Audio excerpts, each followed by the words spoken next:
Hi hello friends, అందరూ ఎలా ఉన్నారు? బాగున్నారా? Welcome to my channel my family kitchen vlogs. ఈరోజు మన స్పెషల్ రెసిపీ పల్లీ చిక్కీ. చాలా సింపుల్గా అలాగే పక్కా కొలతలతో ఎలా చేయాలో తెలుసుకుందామా? ముందుగా వీడియోలో చూపించినట్లుగా 1 కప్ పల్లీలను లో ఫ్లేమ్లో మాత్రమే మంచి కలర్ అలాగే క్రిస్పీగా వేగేంత వరకు వేపుకోవాలి. లో ఫ్లేమ్లో మాత్రమే వేపుకోండి. హై ఫ్లేమ్లో వేపారంటే పైన రంగు మారుతుంది, లోపల మాత్రం అలాగే పచ్చిగా ఉండిపోతుంది. ఇలా పల్లీలు మొత్తం వేపుకున్న తర్వాత తీసి పక్కకు చల్లార్చుకోవాలి. ఇప్పుడు మనం ఏ కప్తో అయితే పల్లీలు తీసుకున్నామో అదే కప్తో బెల్లం తురుము తీసుకోవాలి. మనం పక్క మెజర్మెంట్స్తో చేసుకున్నాం కాబట్టి 1 కప్ పల్లీలకి 1 కప్ బెల్లం తురుము అయితే సరిపోతుంది.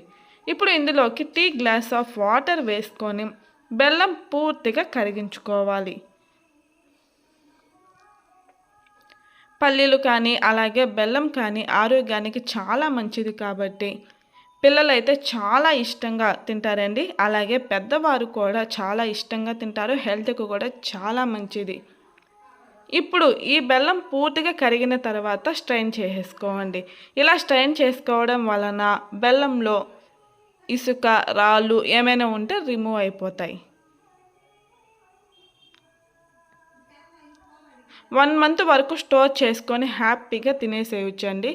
ఇలా పల్లీలు పూర్తిగా చల్లార్చుకున్న తర్వాత పొట్టు తీసేసుకోవాలి.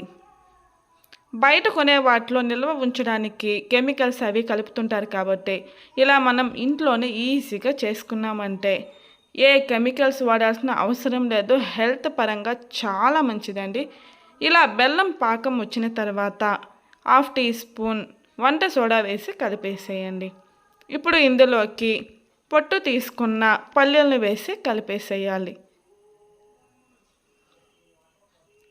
సగం సగం వేసి కలిపేసేయండి. పూర్తిగా ఒకసారి వేసుకున్నారంటే కలుపుకోవడానికి చాలా కష్టంగా ఉంటుంది.